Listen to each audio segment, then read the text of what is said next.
ইতিমধ্যেই আমরা সহিফা থিমের যে বেসিক অপশনগুলো অর্থাৎ ওদের যে থিম অপশনগুলো রয়েছে সেই অপশনগুলো আমরা দেখেছি। তো আশা করি আপনারা বাসায় সেগুলো প্র্যাকটিস করেছেন এবং বুঝতে পেরেছেন যে আসলে অপশনগুলো কিভাবে কাজ করে। তো এবার আমরা থিমের অন্যান্য বিভিন্ন পার্টগুলো স্টেপ বাই স্টেপ দেখার চেষ্টা করব ইনশাআল্লাহ।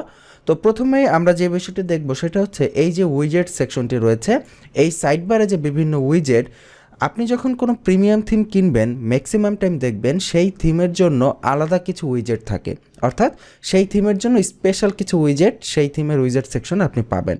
তো সেই উইজেটগুলো কিভাবে ব্যবহার করতে হয়, এক একটা থিমে এক এক রকম নিয়মে ইউজ করতে হয়, তবে নিয়মগুলো সাধারণত কাছাকাছি বা একই রকম। আর এগুলো ফার্স্ট টাইম ব্যবহার করার জন্য ভয় পাওয়ার কোনো কারণ নেই, কারণ ডকুমেন্টেশন তো থাকেই ব্যবহার করার জন্য। আর 2-3টা থিম প্র্যাকটিস করলে এমনিতেই হয়ে যাবে যে আসলে কীভাবে এগুলো ইউজ করতে হয়। তো আমরা চলুন অ্যাপিয়ারেন্স থেকে উইজেটে চলে যাই, দেখি যে আসলে সহিফা থিম আমাদের জন্য কি কি স্পেশাল উইজেট দিয়েছে যেগুলো দিয়ে আমরা এই সাইডবারে স্পেশাল জিনিস প্রদর্শন করাতে পারি। তো আমরা উইজেট সেকশনে আছি, আমাদের এই হোম পেজে সম্ভবত এই যে সাইডবার 2টা দেওয়া ছিল, তাই না? তো আমরা চাইলে হোম পেজ থেকে এই সাইডবার 2টাকে চেঞ্জ করে প্রাইমারি যে উইজেটটা আছে সেটাও দিয়ে নিতে পারি, বা সাইডবার 2 এর ভেতরেও এডিট করতে পারি। এখানে খেয়াল রাখবেন আপনি হোম পেজকে যে সাইডবার দিয়েছেন সেই সাইডবার এডিট করলেই কিন্তু হোম পেজে আপনি সেই চেঞ্জ দেখতে পাবেন। কারণ অনেকে কিন্তু এমন করতে পারে যে এই প্রাইমারি উইজেটে হয়তো উনি এডিট করতে আসতেছে না, কারণ আমরা তো সাইডবারের সেকশনে অর্থাৎ থিম সেটিংয়ের অপশনে আমরা কিন্তু হোম পেজের সাইডবারকে চেঞ্জ করে ডেমো সাইডবার 2 দিয়েছিলাম। তো এই বিষয়টা কিন্তু আমি বলে দিলাম কারণ আপনারা মাথায় রাখবেন। তো আমি চাইলে এখান থেকে প্রাইমারি উইজেট এরিয়াও করে নিতে পারি। আমি এক কাজ করি, এটাকে এডিট করে প্রাইমারি উইজেট এরিয়াটা করে নেই। আচ্ছা, লগ আউট হয়ে গেল।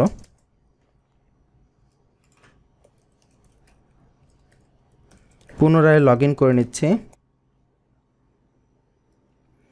এখান থেকে আমি উইজেটটা চেঞ্জ করে অর্থাৎ সাইডবারটা চেঞ্জ করে আমি এটাকে ডিফল্ট সাইডবার দিয়ে নিচ্ছি।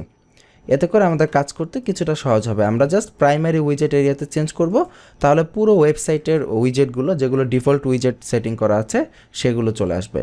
তো এখানে ঠিক আছে, এটা চলে আসলো। এবার আমরা এখানে চেঞ্জ করি। দেখুন প্রথমে আছে আর্কাইভ।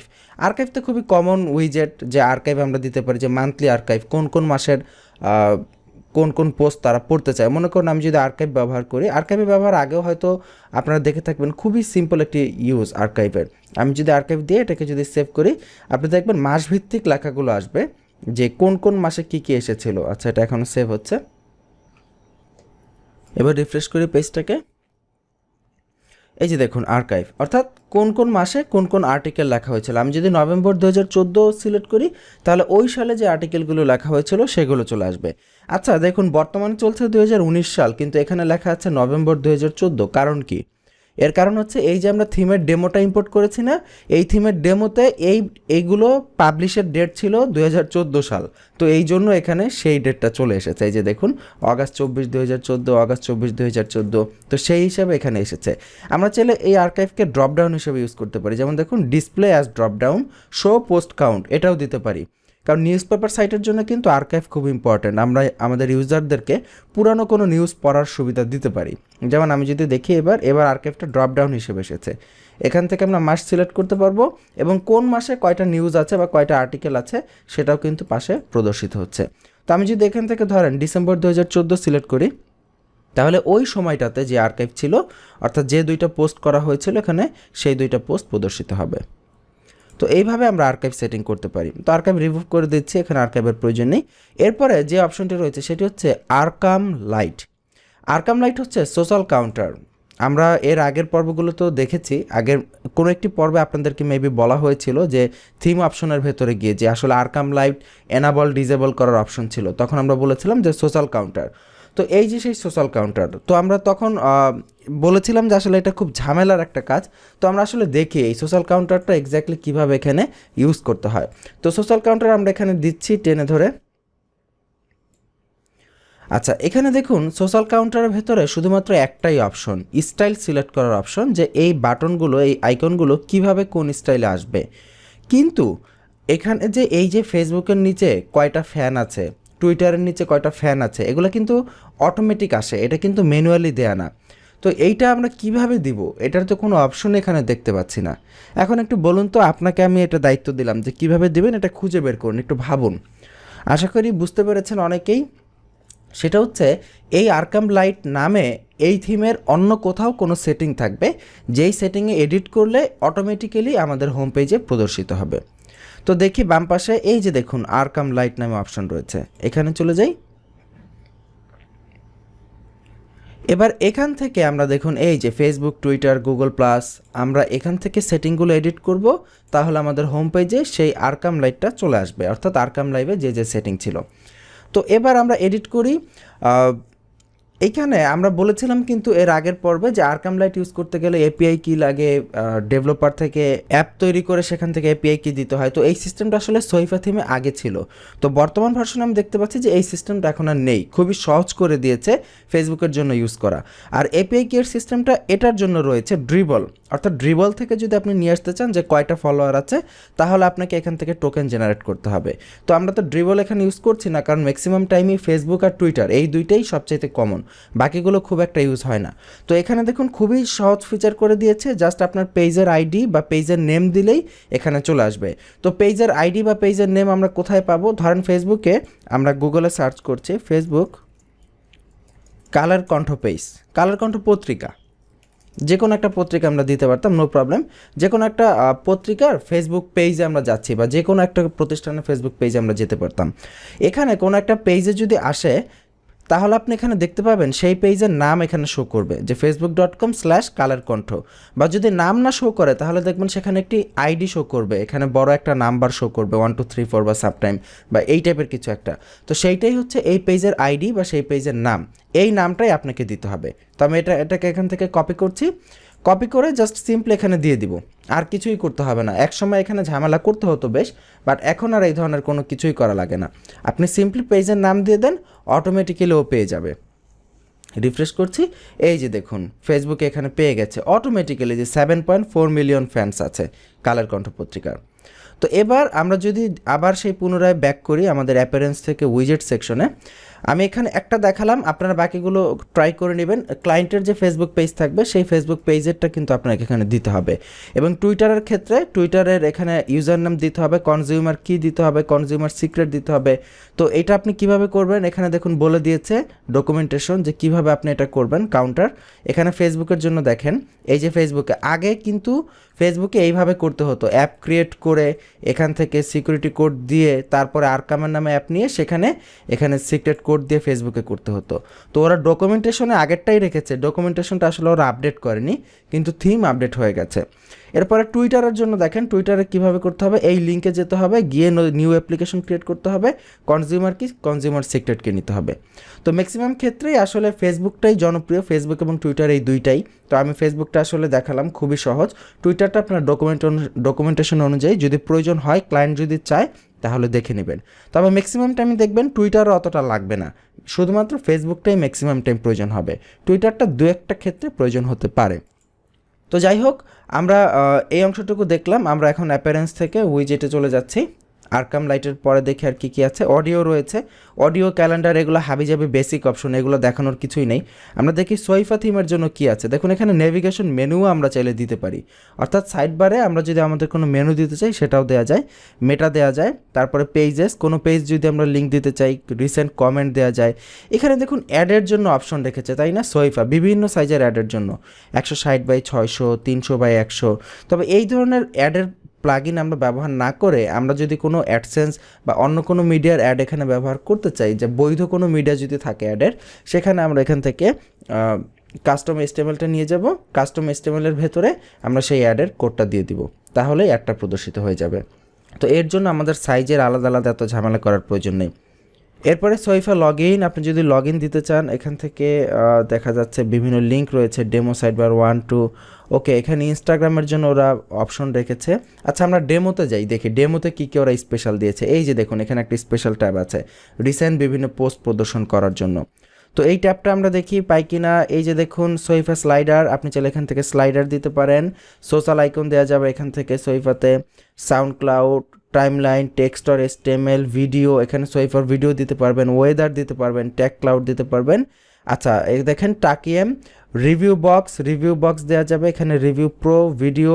আচ্ছা, এখানে দেখুন বেশ কিছু ইনঅ্যাক্টিভ উইজেট আছে, যেই উইজেটগুলো ইনঅ্যাক্টিভ অবস্থায় আছে।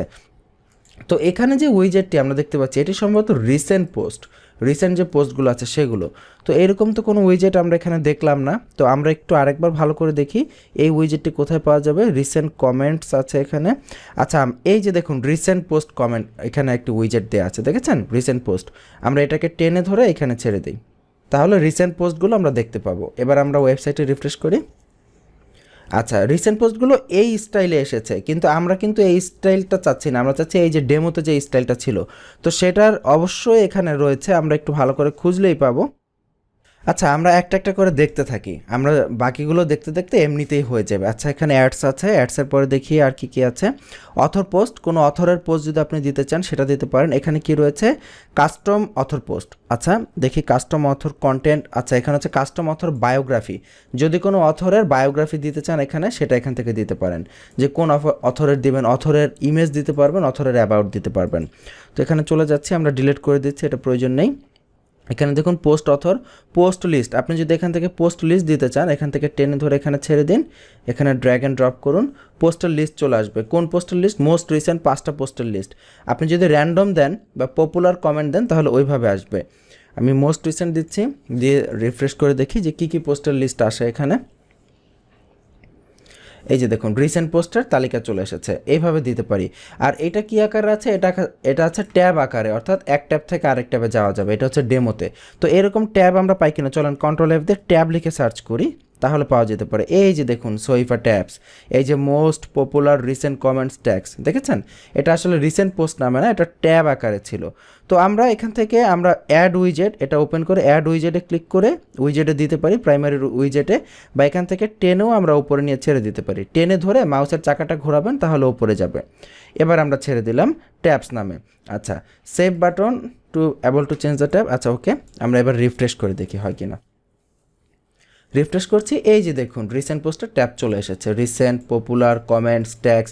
আচ্ছা, এখানে একটা জিনিস দেখুন তো, ওদের কিন্তু একটা লেখার নিচেও আন্ডারলাইন নাই, তাই না? কিন্তু আমাদের প্রতিটা লেখার নিচে কেন আন্ডারলাইন আসতেছে বলুন তো? আশা করি সবার মনে আছে, আমরা কিন্তু থিম সেটিংসে গিয়ে ওইখানে ওই যে টাইপোগ্রাফির ওইখানে প্রত্যেকটা লিঙ্কের নিচে আন্ডারলাইন করে দিয়েছিলাম। তো এই জন্য সব লিঙ্কের নিচে এখানে আন্ডারলাইন আসতেছে, তাই না? আচ্ছা যাই হোক, ওইটা যদি আমরা তুলে দিই তাহলে আবার আন্ডারলাইনগুলো চলে যাবে। ওকে, তো আমরা এতটুকু দেখলাম যে কীভাবে এই অংশটা আনতে হয়। তারপরে দেখি এখানে আর কি কী আছে, সোশ্যাল কাউন্টার, এখানে বাম পাশ থেকে উইজেটগুলো দেখলেই আমরা পেয়ে যাব। তারপরে দেখি ইম্পর্ট্যান্ট আর কি আছে, এখানে তো ইম্পর্ট্যান্ট, আচ্ছা আমরা তো এটাতে আছি, ডেমোতে দেখি। এখানে আমরা পিকচার দিতে পারি, আমরা সাধারণত একটা কাস্টম এসটিএমএল নিয়ে এখানে একটা পিকচার আমরা ইজিলি সেট করতে পারি। News in picture, okay, log in, okay. এখানে টাইমলাইন অপশন রয়েছে, টাইমলাইন থেকে পোস্টগুলো আসবে। ওয়েদার অপশন রয়েছে, আচ্ছা ওয়েদার অপশনটা দেখি, এটা একটু ইম্পর্টেন্ট। অনেক ক্লায়েন্ট চাইতে পারে যে বর্তমানে অমুক জায়গায় ওয়েদারের কী অবস্থা রয়েছে। তো এখানে দেখি ওয়েদার, আমরা সিম্পলি সার্চ করি ওয়েদার লিখে, এত খোঁজাখুঁজির সময় নেই। এই যে ওয়েদারতে সার্চ করে এবার এখানে এই যে এখানে ছেড়ে দেই। তো এখানে ওয়েদার সেট আপ করার জন্য দেখুন এখানে বলতেছে যে লোকেশন, প্রথমে লোকেশন ফাইন্ড আউট করতে হবে, দেন আমাদের এপিআই কি ইউজ করতে হবে। অর্থাৎ আমরা এখানে এবার এপিআই কি কীভাবে ইউজ করতে হয় সেটার ব্যবহার শিখব। তো এপিআই কি ইউজ করার জন্য প্রথমে ফাইন্ড ইউর লোকেশন, আগে লোকেশনটা ফাইন্ড করতে বলছে। তো ফাইন্ড ইউর লোকেশনে ক্লিক করলাম, দেখি কিভাবে লোকেশন ফাইন্ড করতে হয়। আচ্ছা, এখানে লন্ডন ইউকে লেখা আসতেছে, আমি ঢাকা লিখে সার্চ করি, দেখি ঢাকার লোকেশনের নামটা কি। এই যে ঢাকা কমা দিয়ে আইএন, এটা হচ্ছে ঢাকার লোকেশনের নাম। যদিও ওরা আসলে ঢাকাকে ইন্ডিয়ার একটা সেকশন হিসেবে ধরতেছে, কিন্তু আসলে এটা উচিত না, কারণ ঢাকা তো আর কোনো ইন্ডিয়ার কোনো পার্ট না, ঢাকা হচ্ছে এখন আমাদের বাংলাদেশের পার্ট। তো ওরা সম্ভবত আবার ইন্ডিয়ার ম্যাপও, মানচিত্রও দেখাচ্ছে, এখানে ইন্ডিয়ার পতাকাও দেখাচ্ছে। তো হোয়াট এভার, এইটা হচ্ছে আমাদের লোকেশন, ঢাকা, ইন্ডিয়া। এবার হাউ টু গেট এপিআই কি, এপিআই কিটা কোথায় পাবো, ক্লিক করি। অর্থাৎ আমাদের এই যে open weather map dot ORG, এদের কাছ থেকে আমাদের একটি এপিআই কি নিতে হবে যদি আমরা এখানে লোকেশন ইউজ করতে চাই। তো এপিআই কি পাওয়ার জন্য এখানে ওরা দেখুন এই স্টেপগুলো আপনারা পড়ে নেবেন যে কিভাবে এপিআই কি পেতে হবে। প্রথমে সাইন আপ করতে হবে এই ওয়েবসাইটে, তারপরে লগ ইন করে সেখান থেকে এপিআই ডকুমেন্টেশন থেকে এপিআই কি নিতে হবে। তো এখানে আমার অলরেডি অ্যাকাউন্ট ক্রিয়েট করা আছে, কারণ এই যে ম্যাপটা না, open weather map dot ORG, এটা আপনি বিভিন্ন থিমে আপনি এই অপশনটা পাবেন। বিভিন্ন থিমে যখন আপনি ওয়েদার ইউজ করতে যাবেন দেখবেন এখানে এই অপশনটা আছে। তো আপনি এই ওয়েবসাইটে একটা অ্যাকাউন্ট করে রাখলে সব ক্লায়েন্টের জন্য আপনি সেই অ্যাকাউন্টের এপিআই কিটা প্রোভাইড করে দিবেন, তাহলে অটোমেটিক্যালি সেখানে ওয়েদারটা প্রদর্শিত হবে। তো এই জন্য একটা অ্যাকাউন্ট থাকা অত্যন্ত জরুরি। তো আপনি এখান থেকে সাইন আপ করে নেবেন, আমি এখান থেকে সাইন ইন করে নিচ্ছি। তো সাইন ইন করার পর এপিআই কিটা কোথায় পাবেন, এখানে একটি বিষয় কিন্তু খুব ইম্পর্ট্যান্ট। দেখেন ওপরেও একটা এপিআই লেখা আছে, আবার যখন আপনি একদম সাইন ইন করবেন, সাইন ইন করার পরপরই এখানেও একটা এপিআই পাবেন, অর্থাৎ home.openweathermap.org। এইটা হচ্ছে আপনার ড্যাশবোর্ডের লিঙ্ক, এই ড্যাশবোর্ড থেকে। তো ওপরের এপিআই কিতে আমরা যাব না, আমরা যাব এই যে এখানে এপিআই কি আছে এই অপশনটিতে। একদম নতুন অবস্থায় কিন্তু এটা খুঁজে পেতে কিন্তু সমস্যা হতে পারে, তো এই জন্য আমি এখানে এটা উল্লেখ করে দিলাম। তো এই এপিআই কিতে আসার পরে একদম ফার্স্ট টাইম কোনো এপিআই কি যদি না থাকে তাহলে ক্রিয়েট করার অপশন পাবেন। এখানে দেখুন ক্রিয়েট কি, নাম দিয়ে জেনারেটে ক্লিক করবেন, তাহলে এপিআই কি ক্রিয়েট হবে। ওদের অপশন ভাবে ওরা যা যা বলে সেইভাবে করতে হবে। আর এইখানে দেখুন বাম পাশে আপনার একটি কি দেয়া আছে, ডিফল্ট কি। তো এই কিটাকেই কপি করবেন, এটাই হচ্ছে আপনার এপিআই কি। এখান থেকে চলে যাবেন, এখানে এপিআই কিতে লিখে দেবেন। এখন ইউনিট কি ফারেনহাইটে দেখাবেন টেম্পারেচার নাকি সেলসিয়াসে দেখাবেন, ধরেন সেলসিয়াসে আমরা দেখাচ্ছি, এবং ফোরকাস্ট কত দিনের হবে 5 দিনের, দিয়ে সেভ করছি। এবার আমরা আমাদের যে হোম পেজ রয়েছে সেটাকে এবার আমরা রিফ্রেশ করি। এই যে দেখুন চলে এসেছে। ঢাকার এপিআই কি হচ্ছে, মানে ঢাকার বর্তমানে এই মুহূর্তে 33 ডিগ্রি সেলসিয়াস হচ্ছে তাপমাত্রা, এবং হিউমিডিটি হচ্ছে 51%, বাতাসের গতি হচ্ছে 8 কিলোমিটার পার আওয়ার, এবং এখানে হাই অ্যালটিটিউড লো অ্যালটিটিউড এটা দিয়ে কী বোঝাচ্ছে আই ডোন্ট নো, H&L দিয়ে হোয়াট এভার। ক্লিয়ার স্কাই, আকাশ একবারে পরিষ্কার, এই ইনফরমেশনটা এখানে প্রদর্শিত হচ্ছে। এবার আপনি কোনো নির্দিষ্ট সিটির জন্য আপনি এইভাবে ওয়েদারটি কাজ করাতে পারেন। কত সহজ তাই না? জাস্ট আমাদেরকে ব্যবহারটা জানতে হবে, আর কিছুই না। বলতে গেলে শুধুমাত্র লগ ইন করা, রেজিস্ট্রেশন করা, কপি করা, পেস্ট করা, বোঝা, এই হচ্ছে ওয়ার্ডপ্রেস থিম কাস্টমাইজেশনের কাজ। এরপরে এখানে আরও অনেক প্লাগইন, এখানে আরও অনেক আপনার উইজেট রয়েছে, ভিডিও উইজেট রয়েছে, ইউটিউব চ্যানেল, এখানে ওয়েদার আমরা দেখেছি, সার্চ উইজেট। আপনারা একটা একটা করে উইজেট ব্যবহার করে করে দেখবেন। এই উইজেটগুলো ব্যবহার করলে আপনারা দেখবেন অনেক সুন্দর সুন্দর অপশন আছে। যেমন দেখেন এখানে রিসেন্ট পোস্ট দেওয়ার এক রকমের উইজেট, আবার এখানে ট্যাব দেওয়ার আরেক রকমের উইজেট। আবার উপরে যান, রিসেন্ট পোস্ট দেওয়ার আরেক রকমের উইজেট। দেখেন রিসেন্ট পোস্টটি প্রদর্শন করানোর 2 রকমের উইজেট, একটা হচ্ছে ওয়ার্ডপ্রেসের ডিফল্ট টাইপের উইজেট, একটা হচ্ছে ওদের ডিজাইন করা আলাদা উইজেট। এইভাবে আবার এই যে আমরা যে আরকাম লাইটটা দিয়েছি, আমরা এটা ডিজাইন চেঞ্জ করতে পারি। এই যে সোশ্যাল কাউন্টার, এখান থেকে দেখেন স্টাইল গ্রে, এখানে কালার আইকন দেই, কালারফুল আইকন চলে আসবে। এই যে দেখুন আগে গ্রে ছিল, এখন কালারফুল আইকন এসেছে। আবার আমরা এখান থেকে বক্স বক্স স্টাইল দিতে পারি, যে কালার বর্ডার আইকন, বর্ডার স্টাইলের আইকন আসবে। চলে যাচ্ছি, রিফ্রেশ করছি, এই যে দেখুন গোল সুন্দর করে বর্ডার দেওয়া স্টাইলের আইকন এসেছে। তো এইভাবে আমরা চেঞ্জ করতে পারি, যত বেশি প্র্যাকটিস করব তত বেশি শিখতে পারবো। তো আই হোপ উইজেট সেকশনগুলো আমরা বুঝেছি। আপনারা চাইলে ফুটার উইজেট এরিয়াতেও অ্যাড করতে পারেন, এই আরকাম লাইটকে ফুটারে দিতে পারেন, বিভিন্ন উইজেট দিতে পারেন আপনাদের ইচ্ছা মতো। তো এইভাবে আপনারা প্র্যাকটিস করে নেবেন, এবং কোনো প্রশ্ন থাকলে আমাদের ইমেইলে পাঠিয়ে দেবেন, ইনশাআল্লাহ আমরা চেষ্টা করবো as soon as possible solve করতে। তবে বারবার বলি, আবারও বলছি, যে প্রশ্ন যদি থাকে আগে নিজে সেটাকে সলভ করার চেষ্টা করবেন, গুগলে সার্চ করে সেটাকে সলভ করার চেষ্টা করবেন, নিজে থেকে সলভ করার চেষ্টা করবেন, তাহলে কিন্তু আপনারা শিখতে পারবেন। এবং নিজের প্রবলেম নিজে সলভ করা যখন শিখবেন, তখন ভবিষ্যতে অনেক বড় বড় প্রজেক্টে কাজ করতে পারবেন। কারণ সবসময় যদি একজনের কাছ থেকে হেল্প নিয়ে একটা অভ্যাস তৈরি করেন, যে ওনার কাছ থেকে হেল্প নিলাম, ওনার কাছ থেকে হেল্প নিলাম, তাহলে কিন্তু পরবর্তীতে নিজে সলভ করার মেন্টালিটিটা দূর হয়ে যাবে, এবং এতে করে কিন্তু ভবিষ্যতে অনেক বড় সমস্যায় পড়তে পারেন। তো এই ছিল আজকের পর্ব। আগামী পর্বের আমন্ত্রণ জানাচ্ছি। ভালো থাকবেন। আল্লাহ হাফিজ।